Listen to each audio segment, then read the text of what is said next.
Bonjour à toutes et à tous et bienvenue dans Coda. Je suis Grace Libissa et aujourd'hui je reçois Grace Lobassou. Bonjour.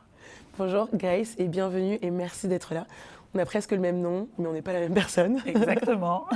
Grace, vous êtes directrice des relations institutionnelles et de la RSE Afrique pour Canal+. Tout à fait. Est-ce que vous pouvez m'expliquer en quoi consistent exactement vos fonctions ? Au quotidien, je m'occupe de justement améliorer et apporter du capital sympathie à la marque Canal+, en faisant des projets qui ont un impact sur les sociétés où l'entreprise est présente, notamment sur le continent africain. Et justement, en parlant de projets qui ont un impact, aujourd'hui nous allons parler de l'initiative Canal University. Est-ce que vous pouvez nous dire ce qu'elle est exactement, quelle est sa mission principale sur le continent ? Canal+ University, c'est un programme agile de formation qui permet à des jeunes de se former ou en tout cas d'améliorer leurs compétences sur les métiers de l'audiovisuel. D'accord, et aujourd'hui, est-ce que vous chiffrez combien de personnes est-ce que vous avez formées à ce jour ? Canal+ University, c'est un programme qui a plus de 5 ans et aujourd'hui, on a plus de 2500 formés dans les métiers de l'audiovisuel, que ce soit sur les métiers devant la caméra ou derrière la caméra. Et cela permet justement à cette profession qui est en plein boom sur le continent d'avoir de plus en plus de professionnels, de techniciens, des personnes qui écrivent les sujets, des personnes qui les filment. Et c'est très important pour nous en tant qu'opérateurs, mais aussi pour toute la chaîne de valeur autour de cette industrie.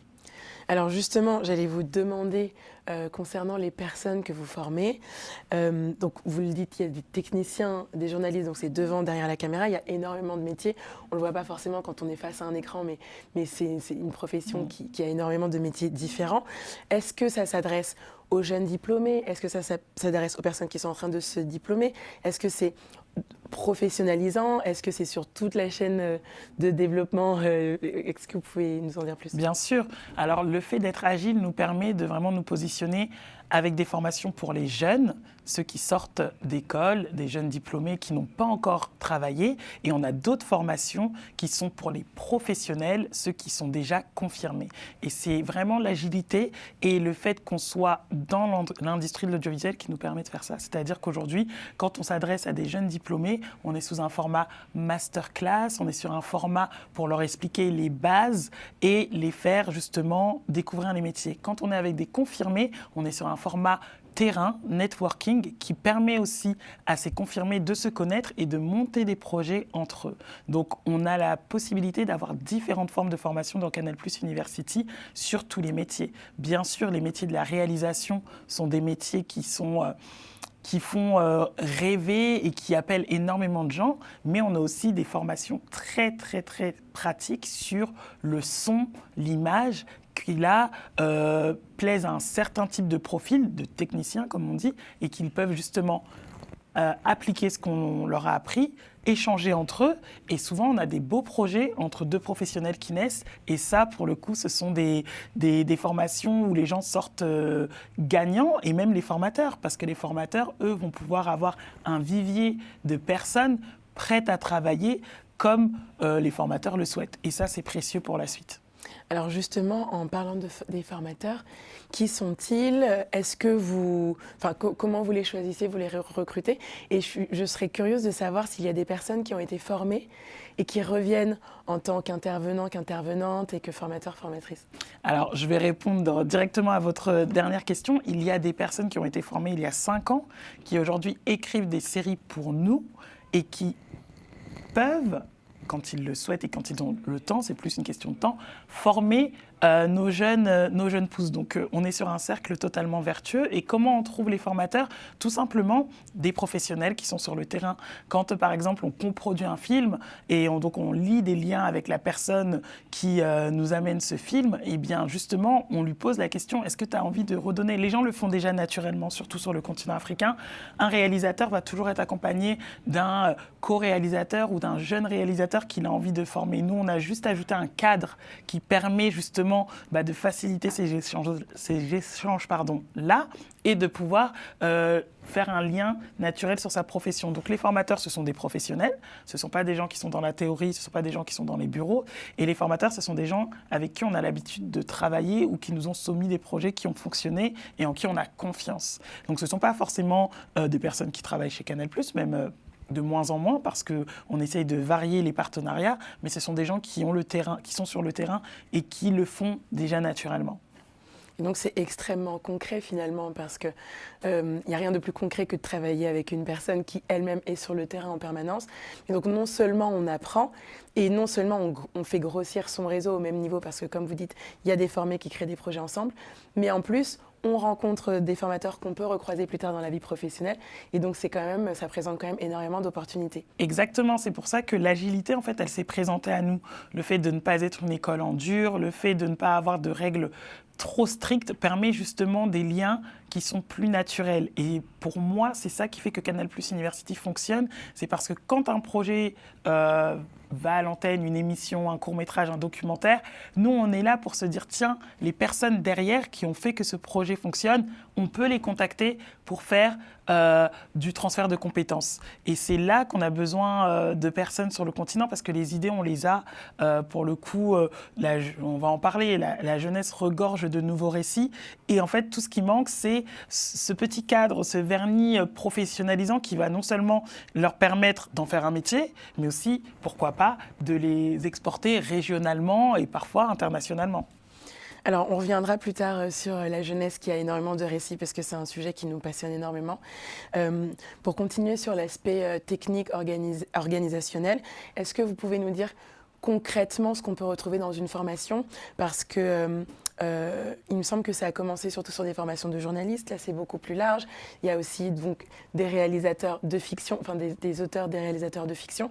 Est-ce que vous pouvez nous en dire plus sur cette organisation? Tout à fait. On a commencé en fait par les métiers du journalisme parce que c'est les métiers dans lesquels on était le plus proche et où il y avait énormément de disponibilité de nos formateurs. Et donc un journaliste, il a souvent la casquette de ce qu'on appelle GRI, c'est qui lui permet de raconter l'histoire, l'écrire, la filmer et la monter. Donc, c'est des gens qui sont très couteau suisse et très agiles, je reviens encore sur ce mot. Et puis, en fait, on s'est dit, mais pourquoi pas ne pas aller plus loin? Aujourd'hui, on produit énormément de fiction. Là aussi, il y a un besoin.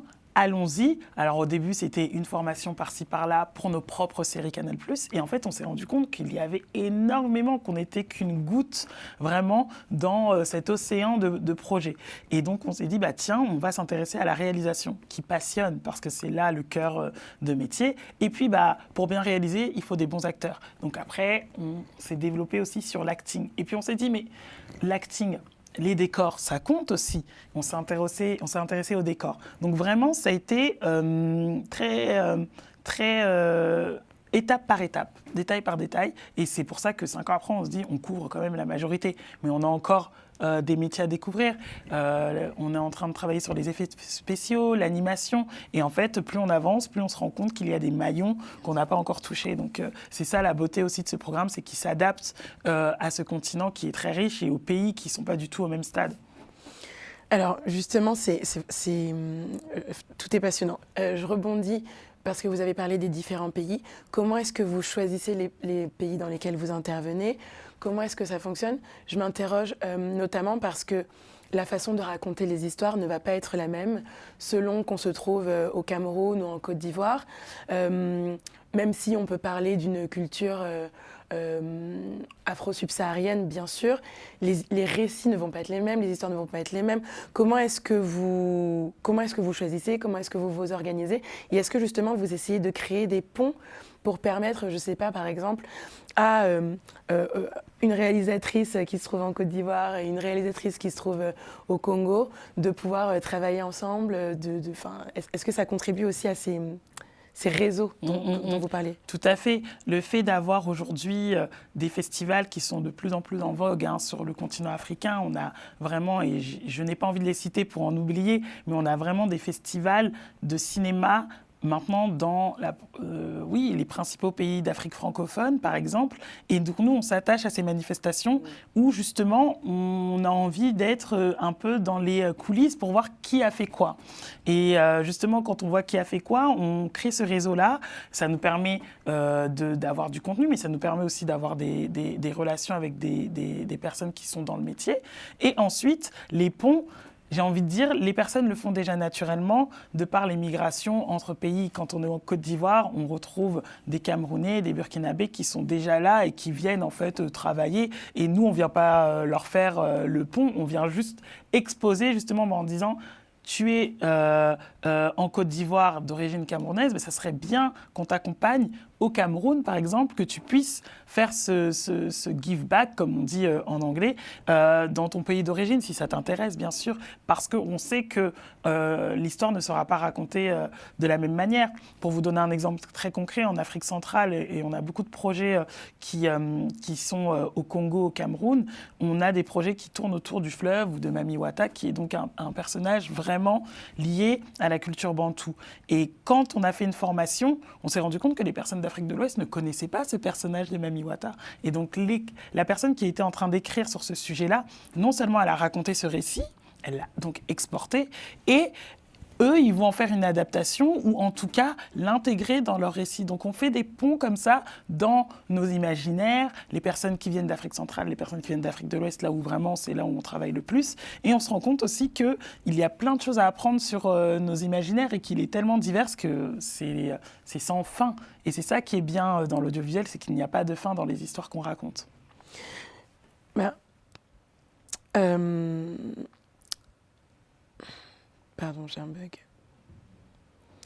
Alors justement, quand vous décrivez tout ça, on observe que c'est large, vaste, que ça gagne de plus en plus de points, de points de contact, je dirais.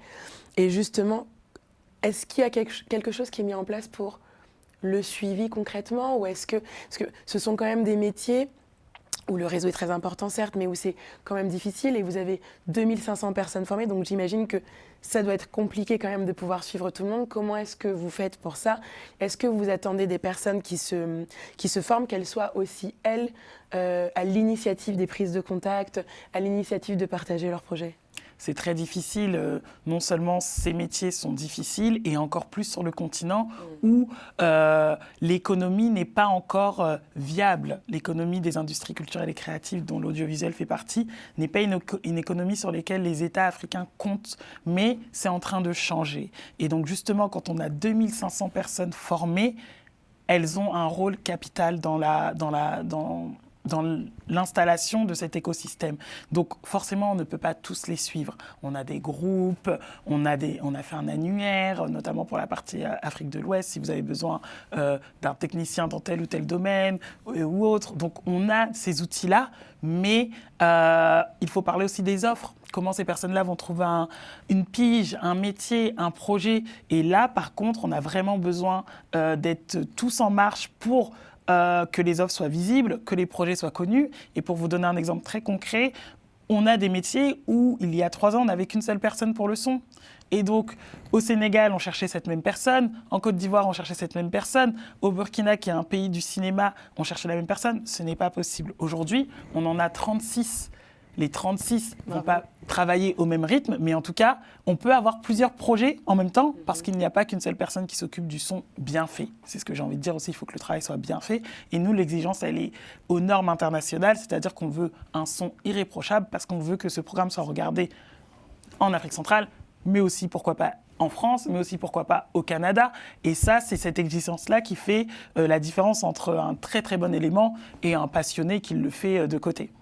Alors justement, je rebondis sur ça, parce que le fait que les récits, les fictions nourrissent les imaginaires et contribuent au soft power n'est plus approuvé.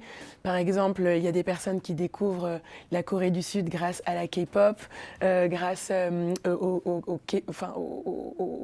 K-drama, comme on les appelle. Comment est-ce que, selon vous, tout ce qui est en train de se créer aujourd'hui contribue au soft power du continent africain?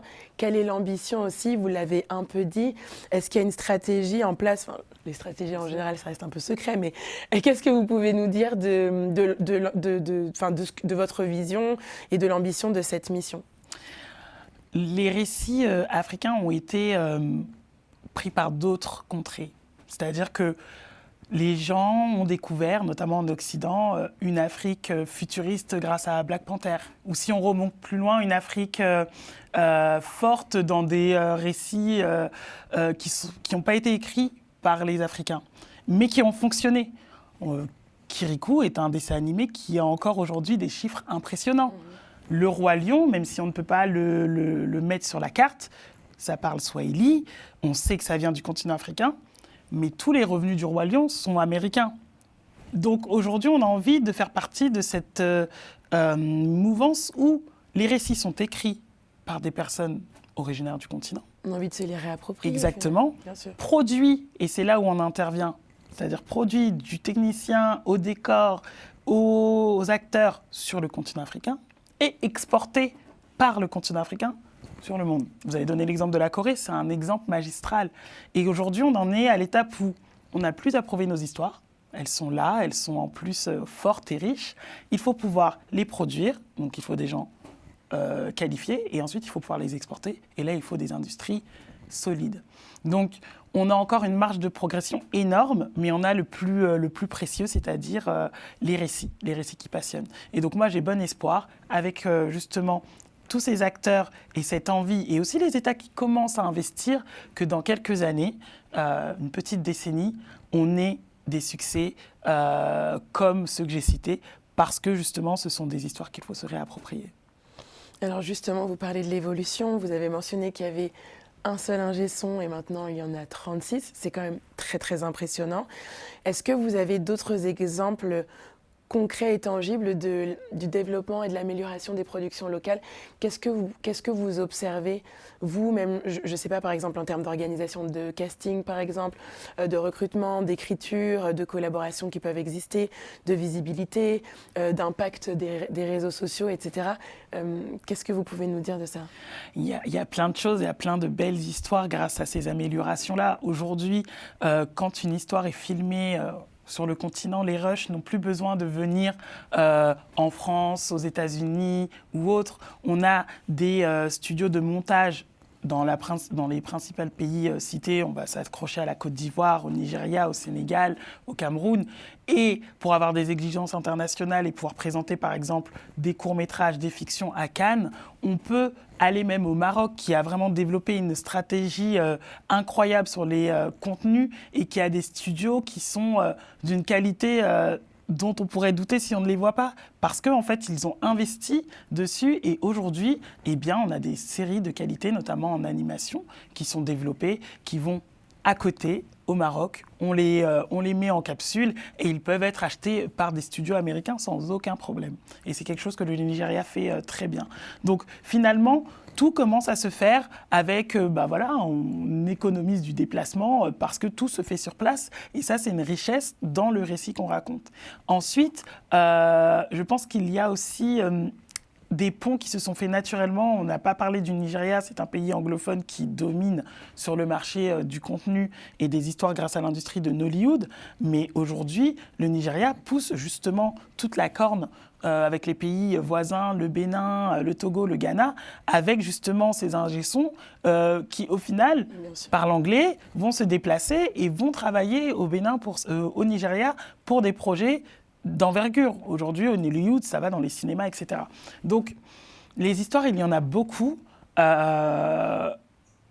il faut juste qu'on ait aussi cette volonté d'exporter, comme l'a fait la Corée, comme l'a fait Hollywood il y a plusieurs décennies. Il faut qu'on ait la volonté d'exporter ce contenu. Il faut que nos histoires, on soit fiers de pouvoir les raconter au plus grand nombre. Et ça, c'est vraiment la mission des producteurs, hein. Ils le veulent. Canal+, est un diffuseur parmi tant d'autres. Le but, c'est d'accompagner ces producteurs-là à savoir aussi se vendre et à être là où on achète. Et ça, pour le coup, c'est une autre mission qui nous attendra demain, parce que c'est avec l'avènement d'Amazon Prime ou même de Netflix, qui sont des plateformes où le contenu est très présent, il faut savoir le vendre sur ces plateformes-là pour qu'il soit vu et qu'il soit redemandé par les consommateurs.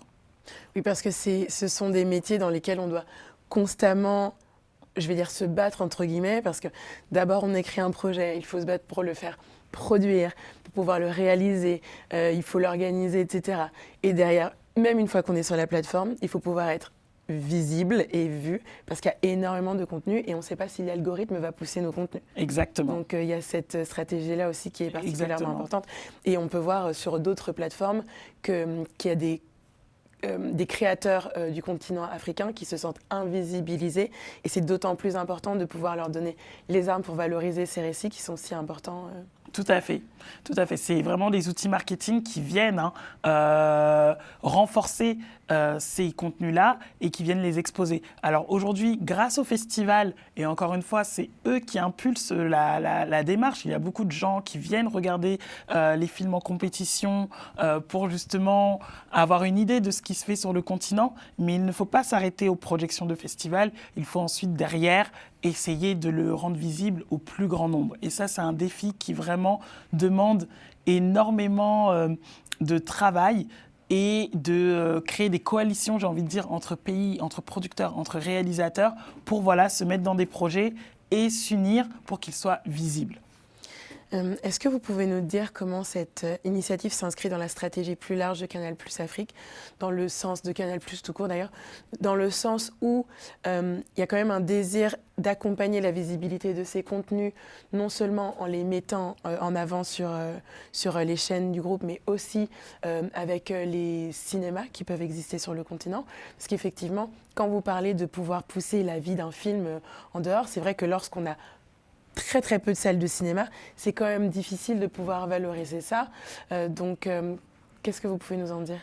Vous l'avez dit, vraiment, le fait d'être un acteur et un créateur de contenu sur le continent, ça nous a obligés à travailler sur la formation parce qu'on voulait des contenus de qualité. Et ensuite, cette mission nous a littéralement dépassés parce qu'on n'est pas le seul acteur et surtout, on ne peut pas acheter tous les contenus. Mais par contre, on peut ajouter notre pierre à l'édifice en formant des personnes qui vont travailler pour d'autres médias, pour d'autres chaînes. Et vraiment, on encourage cette multiplicité de contenus. Ce n'est pas de la concurrence, puisque nous, on a un agrégateur de chaînes. Donc forcément, ça nous plaît d'avoir des contenus de plus en plus qualitatifs sur nos chaînes. Donc ça, pour nous, c'est une stratégie RSE qui permet justement de nous rendre encore plus responsables vis-à-vis des pays dans lesquels nous sommes présents. Grâce à votre métier, à travers vos missions, vous rencontrez énormément de jeunes talents inspirants. Est-ce qu'il y a des talents qui vous ont inspiré quelque chose de particulier ? Qu'est-ce que vous pouvez nous partager ? Et qu'est-ce que vous voulez dire aux jeunes talents qui ou s'ignorent ou savent qu'ils ont du talent mais n'osent pas, se baissent peut-être les bras en se disant que c'est trop de travail, c'est trop difficile et que justement l'accessibilité est compliquée. Qu'est-ce que vous pouvez leur dire aujourd'hui ? Alors des talents aujourd'hui quasiment confirmés, des personnes qui réalisent aujourd'hui après avoir fait de la formation il y a 5 ans, j'ai envie d'en citer, mais pas vraiment parce que sinon ça exclut les autres, mais je pourrais dire surtout que ce sont des personnes qui... Oui, pardon, pas par nom, d'accord. Mais vraiment par inspiration. Alors, non, oui. Ce que les personnes partagent, c'est l'amour pour le contenu. Le contenu, les récits, l'amour pour les récits, de vouloir raconter et de vouloir montrer aux autres leur réalité ou leur imaginaire. Et ça, on ne passe jamais à côté, que ce soit quelqu'un qui soit derrière, qui soit sur la prod ou autre, il y a une volonté de raconter son histoire. Et ça, c'est ça qui les mène loin. Je passerai à côté de la résilience qui finalement se retrouve dans beaucoup de métiers, mais on va dire raconter l'histoire et ne pas la laisser nous échapper. Voilà. Et ensuite, dans toutes les personnes qui ont envie de se lancer dans ces métiers-là, mais qui trouvent ça trop dur, qui se sentent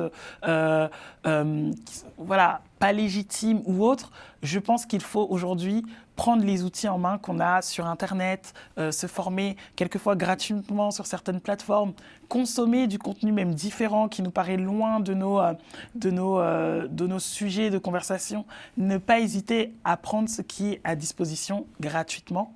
Et surtout, nous, sur notre site Canal+ Impact, il y a tous les appels à projets, les appels à candidature. On est dans plus de 17 pays, notamment francophones. N'hésitez pas à postuler. Quelquefois, c'est sur une simple vidéo parce que le talent, au final, ça ne s'invente pas. Par contre, le travail, oui. Et donc, du coup, aller rechercher toutes ces informations-là, c'est votre devoir pour aller plus loin. Et ça, vraiment, je le répète, n'hésitez pas à aller chercher les informations, n'hésitez pas à vous auto-former. 99% de nos personnes sont autodidactes et ça, c'est le secret. Voilà.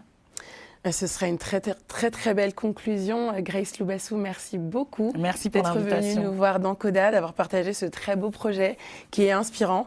Et on est toujours très heureux, ravis et inspirés d'avoir tous ces nouveaux récits, que ce soit pour nous, pour nos parents, mais aussi pour nos enfants. C'est vraiment très important. Avec plaisir. Merci. Merci à vous d'avoir été avec nous. On se retrouve très bientôt dans Coda sous un nouveau format. Restez connectés. À très vite.